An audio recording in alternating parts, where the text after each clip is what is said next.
Est-ce que je peux installer sur mon ordinateur portable, celui-ci, les mêmes logiciels de retouche photo que j'ai sur mon autre ordinateur? Et si je ne suis pas en mesure de le faire, est-ce qu'il existe des alternatives? Aujourd'hui, on plonge dans les configurations qui sont requises pour les différentes familles de logiciels de retouche photo et vous allez voir, il n'y a que des solutions.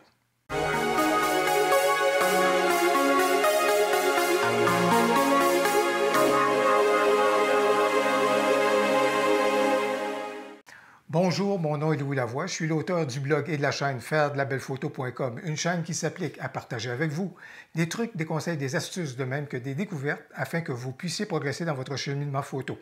Si vous aimez des vidéos comme celle-ci, n'hésitez donc pas à cliquer sur j'aime, à vous abonner à ma chaîne et surtout, n'hésitez pas à partager mes vidéos. L'idée de la vidéo d'aujourd'hui m'est venue des messages que je reçois à l'occasion de frustration que vous pouvez avoir à l'égard de votre logiciel de retouche photo. Vous démarrez celui-ci, il peut prendre une éternité, c'est le temps d'aller vous faire un bon café ou encore des fois vous appliquez un traitement et là ça peut prendre encore là une éternité. Bon bref, il y a des problèmes de performance au niveau de votre logiciel de retouche photo. Vous m'en faites part et je vous comprends absolument. Aujourd'hui, donc, je veux aborder la dimension des configurations qui sont requises à ce moment-là pour que les logiciels photo que vous choisissez puissent à ce moment-là bien performer. Et c'est certain, moi, dans mon regard que j'apporte aujourd'hui et que je partage avec vous, il y a environ 4 familles dans les logiciels de retouche photo qui se dégagent. Selon mes observations. Ce sont mes critères, mes points de repère, mais je vais partager ceux-ci avec vous. Mais c'est juste pour vous aider à ce moment-là, à ce que je partage ces familles, si vous voulez, de retouche, de logiciels de retouche photo-là, que vous puissiez voir à ce moment-là quelles sont les exigences pour chacune de ces familles-là et que vous puissiez faire un choix judicieux. Le choix judicieux, vous savez, c'est par rapport à ce qui est exigé. Ça, c'est ce que vous êtes capable d'amener, si vous voulez. Voici l'infrastructure technologique que j'amène pour que le logiciel puisse bien opérer. Du côté du manufacturier, lui, ce qui est supposé de vous amener, c'est un logiciel qui est bien exécuté, bien calibré, dont la performance a été optimisée et donc à l'intérieur de la configuration qu'il demande et que vous lui fournissez, bien, que le logiciel performe bien. Il y a des difficultés de parcours pour certains logiciels. Oui, j'ai Luminar à l'esprit. L'intelligence artificielle est extrêmement gourmande au niveau des ressources. Je comprends cela, mais n'empêche que c'est source de frustration.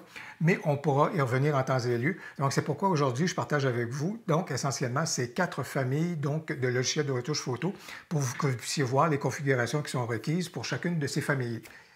Avant d'aller plus loin, un élément qui est important, c'est de savoir que les données que je vous présente au sujet des configurations qui sont requises pour les logiciels de retouche photo, bien, ça date d'avril 2020. Si jamais vous voyez la vidéo dans un an, il faut comprendre que ces logiciels-là évoluent constamment, leurs exigences également. Donc, peut-être à ce moment-là, l'information ne sera pas assez date. Donc, je vous le rappelle, tout ça date donc d'avril 2020. Juste un petit mot pour les geeks, pour les technos, pour les informaticiens. Je vais utiliser des termes, je vais peut-être utiliser des images ou des exemples pour que ça puisse être compréhensible pour le plus large public possible. C'est peut-être pas les mots que vous utiliseriez, c'est peut-être pas les images que vous utiliseriez, mais peut-être des fois ça va vous faire hurler un tout petit peu, même si des fois je vais peut-être prendre des raccourcis. Faut m'excuser, il faut me pardonner, mais je m'adresse vraiment à des gens qui tentent de comprendre à ce moment-là l'univers des configurations qui sont requises pour les logiciels de retouche photo. Il y a 3 composantes qui sont importantes dans n'importe quel ordinateur, qu'il s'agisse d'un ordinateur portable ou encore au niveau d'un ordinateur de table. La première composante, c'est le processeur. Quelle est la taille du processeur? Quelles sont ses capacités, si vous voulez? Quelle est sa puissance et sa force? Il y a donc un premier élément à savoir. Le deuxième, parce que vous en avez entendu beaucoup parler, c'est la fameuse mémoire vive. Donc encore là, cette mémoire-là peut être petite, moyenne ou avoir un grand gabarit. Et la troisième composante, si vous voulez, le troisième élément, c'est la carte graphique. On va y revenir. Quelle est la relation entre le processeur et la mémoire vive? Dans le fond, l'image que je vais utiliser, c'est que le processeur est une espèce de moteur. Alors, vous pouvez acheter un moteur pour une petite voiture, une moyenne voiture ou encore une voiture sport, qui serait à ce moment-là, qui exigerait beaucoup de rapidité. Alors ça, c'est intéressant. Donc, vous choisissez déjà à l'achat quelle est la taille du moteur que vous voulez avoir. Mais le moteur seul ne peut pas opérer. Ce moteur-là a besoin d'essence, je dirais peut-être plus d'oxygène. Alors, ce moteur-là, pour opérer, a besoin d'oxygène. Et si vous lui donnez, si vous avez un moteur de grande taille, mais avec peu d'oxygène, à ce moment-là, le moteur ne sera jamais en mesure d'aller jusqu'au bout de ses capacités, ne sera pas capable de livrer la marchandise. Par ailleurs, vous pouvez avoir un moteur de plus petite taille, mais quand même lui doter de beaucoup d'oxygène. À ce moment-là, lui va être capable d'aller jusqu'au bout de ses capacités. Alors, la relation entre le processeur et la mémoire vive, elle est très importante et il faut toujours à ce moment-là avoir suffisamment de mémoire vive pour permettre justement au moteur de pleinement s'éclater. La question qui se pose maintenant, c'est de savoir quelle est la taille du processeur et quel est le montant de mémoire vive que j'ai dans mon ordinateur portable, par exemple, ou encore dans mon ordinateur de table. Alors, je vous fais la démonstration. J'ai un système d'exploitation Windows 10. Alors, je vous fais la démonstration comment vous êtes en mesure d'aller justement à l'intérieur de votre système d'exploitation, le chemin à parcourir pour prendre connaissance à ce moment-là des éléments que vous retrouvez dans votre système d'exploitation, que ce soit pour un ordinateur de table ou encore pour un ordinateur, évidemment, portable. Je mets également dans le descriptif de la vidéo un lien vers une page qui permettra à ce moment-là pour les gens qui sont plus dans un environnement Mac de pouvoir connaître le chemin pour aller justement découvrir les caractéristiques, donc des composantes que vous avez dans votre ordinateur. J'ai aujourd'hui 4 familles à vous proposer, 4 familles qui se démarquent l'une de l'autre en raison des exigences qu'elles imposent à ce moment-là à votre équipement informatique. Et la première que je vous propose, c'est des exigences minimales. Mais j'aime bien les logiciels qu'on est en mesure de retrouver. Ces logiciels-là, des fois, il y en a 2 là-dedans qui sont dans le domaine du logiciel libre, alors GIMP ou encore Paint.net, Affinity ou encore les logiciels web gratuits dont j'ai déjà fait état à quelques reprises déjà dans ma chaîne. Pourquoi est-ce que les exigences sont minimales? Bien, quand vous regardez ce qui est demandé au niveau, à ce moment-là, de la taille ou de la force des processeurs, c'est quelque chose qui est tout à fait modeste, même que ça peut être même des processeurs qui ont un certain âge. Quand on regarde un Pentium 4, par exemple, à ce moment-là, c'est vraiment GIMP est capable de rouler sur de vieux appareils. Et au niveau de la mémoire vive qui est demandée, 256 mégabits, 1 GB de RAM, 2 GB de RAM. Et dans le cas des logiciels web, ce qui est intéressant, c'est que, dans le fond, il n'y a pas de charge sur votre appareil. C'est un serveur, en quelque part, qui prend le tout à sa charge, si vous voulez. Je ne cherche pas à faire un jeu de mots, mais c'est lui, à ce moment-là, qui prend l'intensité ou, en fait, la charge en compte. Donc, à ce moment-là, ça fait donc des alternatives qui sont extrêmement intéressantes si vous avez effectivement un ordinateur là, qui a un certain âge ou qui a des capacités très limitées. Ce qui est important de retenir, ça ne veut pas dire que parce que ce sont des exigences minimales, ça ne veut pas dire que ce ne sont pas des produits qualitatifs. Bien au contraire. Et ce que j'aime énormément dans ce cas ici par rapport à ces logiciels-là, c'est que dans le fond, même s'ils évoluent, ils ne deviendront jamais trop gourmands. Dans le fond, en ayant les exigences qu'ils ont actuellement, bien sûr, ils vont évoluer, mais ce ne sera jamais de façon très disproportionnée et ça ne va pas vous demander à ce moment-là des investissements importants à un moment donné. Ce sont donc des choix qui sont extrêmement judicieux au niveau des logiciels avec des exigences minimales. On va donc basculer dans la catégorie que je considère comme étant modéré. Modéré pourquoi? Parce qu'évidemment, à ce moment-là, au niveau des processeurs, ça commence à demander un peu plus de puissance, si vous voulez, un peu plus de gabarit. Et il y a 5 logiciels que je vous propose. Il y en a un 5e qui va apparaître à la page suivante. Mais quand on commence à regarder la force, à ce moment-là, des processeurs, on commence à tomber dans un autre registre. Ce n'est pas démesuré, mais ça reste raisonnable, je vous dirais. Et surtout, au niveau de la mémoire vive, là, vous commencez à voir, on vient de basculer dans le registre des logiciels qui viennent vous dire, ça me prendrait au moins 4 GB de mémoire vive et ça irait même jusqu'à 8 GB si c'était possible. Et encore là, dans le cas, quand on regarde Photoshop, par exemple, Lightroom, vous avez reconnu Lightroom, donc de 4, mais idéalement 8 GB. Vous reconnaissez Photoshop, alors avec 2 GB de mémoire vive, mais idéalement jusqu'à 8 GB. La même chose au niveau de Capture One, la même chose au niveau de PaintShop Pro, encore là, de 4 à 8, je vous dirais. Et là, on commence à avoir quelque chose qui amène donc une pression additionnelle sur votre équipement, et c'est donc au niveau de la carte graphique. La carte graphique, c'est une composante qui est à part, si vous voulez.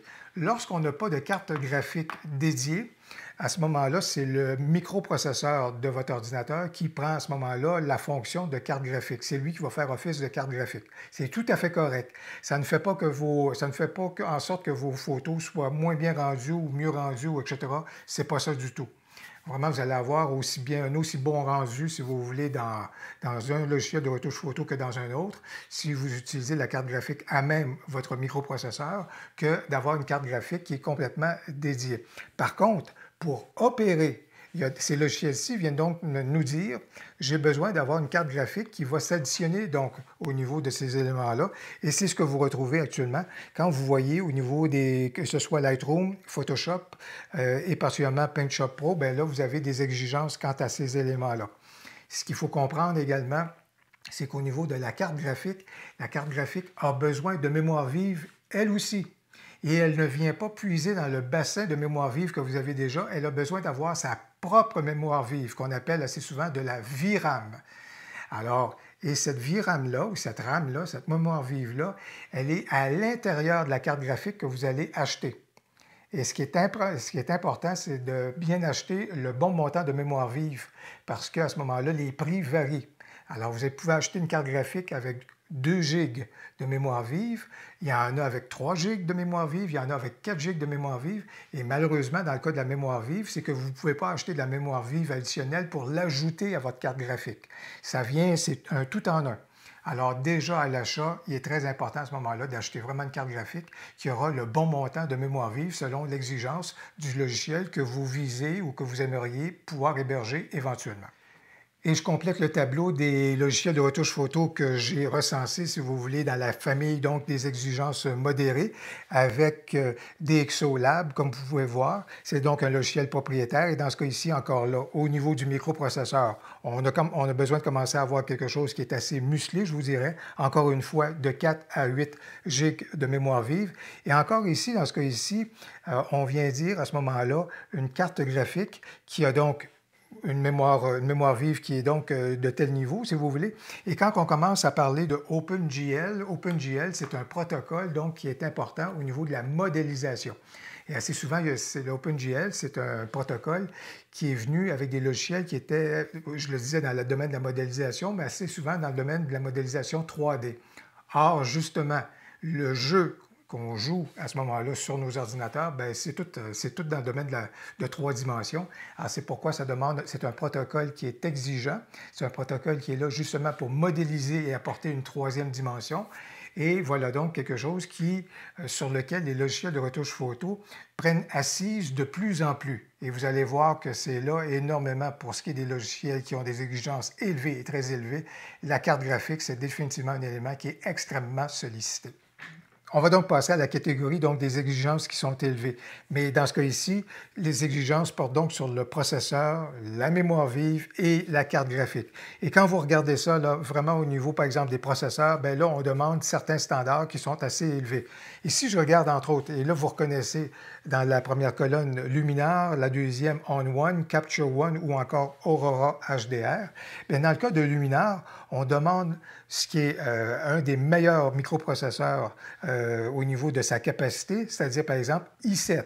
C'est très élevé, c'est un processeur habituellement qu'on utilise pour ce qui est des gens qui font du gaming, si vous voulez, donc du jeu en ligne, qui font beaucoup de jeux vidéo, alors et surtout qui font du traitement photo. C'est ce que j'ai donc pour mon ordinateur de bureau, mon ordinateur de table.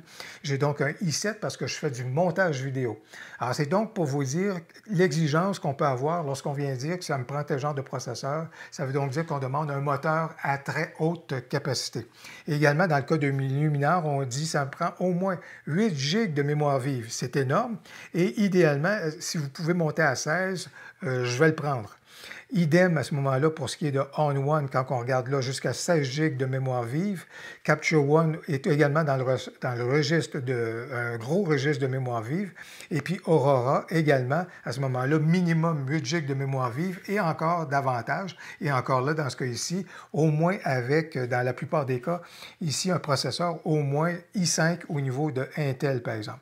Et là également, là où ça se rajoute, c'est vraiment au niveau de la carte graphique. Elle doit être non seulement très performante, mais également être dotée de beaucoup de mémoire vive, comme vous pouvez le voir au niveau, par exemple, de Luminar, ça demande une carte graphique avec au moins 4 GB, donc à ce moment-là, de VRAM, donc de mémoire virtuelle dédiée à ce moment-là à la carte graphique. Et dans ce cas ici, encore là, surtout le fameux protocole OpenGL de 3.3, ce qui est un protocole qui est donc nécessaire et qui est surtout pour les gens qui font des jeux vidéo. Donc, vous pouvez donc voir que dans ce cas ici, là, on est rendu vraiment dans du registre très élevé et à ce moment-là, ça prend vraiment l'infrastructure en conséquence. Est-ce qu'il peut y avoir une catégorie encore plus élevée? Oui! Et j'ai trouvé un logiciel, puis c'est un logiciel que j'utilise. Encore là, je suis en mesure de l'utiliser parce que mon ordinateur de table ou de bureau est organisé en fonction du montage vidéo. Mais quand je regarde ce qui est exigé pour Topaz Studio, vous savez, c'est un logiciel que j'affectionne beaucoup pour pouvoir faire de la pintographie. Mais à ce moment-là, non seulement on demande un microprocesseur de i7, ce qui est vraiment dans le top, encore là, on demande 16 GB de mémoire vive, mais pouvant aller jusqu'à 32 GB de mémoire vive. C'est énorme. Et une carte graphique avec au moins 4 GB donc, de mémoire vive dédiée à la carte graphique. Donc, vraiment, à ce moment-là, j'ai trouvé que c'était un logiciel qui était très élevé. Mon ordinateur de bureau a-t-il une plus grande capacité que ça? Non, parce qu'il y a même certains logiciels de montage vidéo qu'il n'est même pas en mesure d'accueillir. J'ai à l'esprit, par exemple, DaVinci Studio, si vous voulez. J'ai tenté de démarrer DaVinci Studio et ça n'a même pas duré 30 secondes que le programme plantait. Donc, c'est pour vous dire qu'aujourd'hui, donc, surtout quand on s'en va dans le domaine de la vidéo ou encore de logiciels de retouche photo très spécialisés, mais qui font appel à des fonctions très avancées, et j'ai également à l'esprit l'intelligence artificielle, bien, ça nous demande à ce moment-là d'avoir des équipements qui sont extrêmement costauds et bien équipés. Alors, avec tout ce que je viens de vous présenter, bien, que faire? Encore une fois, de quoi dispose-t-on? Allez identifier quelles sont les ressources que vous avez à ce moment-là dans vos équipements informatiques. Regardez dans quel registre, quel est le registre de logiciels de retouche photo que vous pouvez accueillir, quel est le choix qui vous convient le plus à l'intérieur de celui-ci, ou encore dans une famille qui est inférieure au niveau de ses exigences. Et dites-vous que ce n'est pas parce que vous allez dans un registre inférieur au niveau des exigences que les logiciels sont inférieurs pour autant. Bien au contraire, vous avez là de belles options, surtout dans le registre minimal. Si jamais vous avez des équipements qui ont donc certaines capacités plus limitées, dans les exigences minimales, vous avez des logiciels là qui sont extrêmement intéressants, très puissants et qui vont vous donner beaucoup, beaucoup de plaisir à ce moment-là au niveau de votre retouche photo. Des solutions existent et elles sont là pour vous. J'espère que la vidéo vous a plu. Bien, si c'est le cas, n'hésitez donc pas à cliquer sur j'aime et à vous abonner à ma chaîne. Et surtout, si vous êtes intéressé à la retouche photo, ça tombe bien, j'ai justement une liste de lectures à ce sujet-là.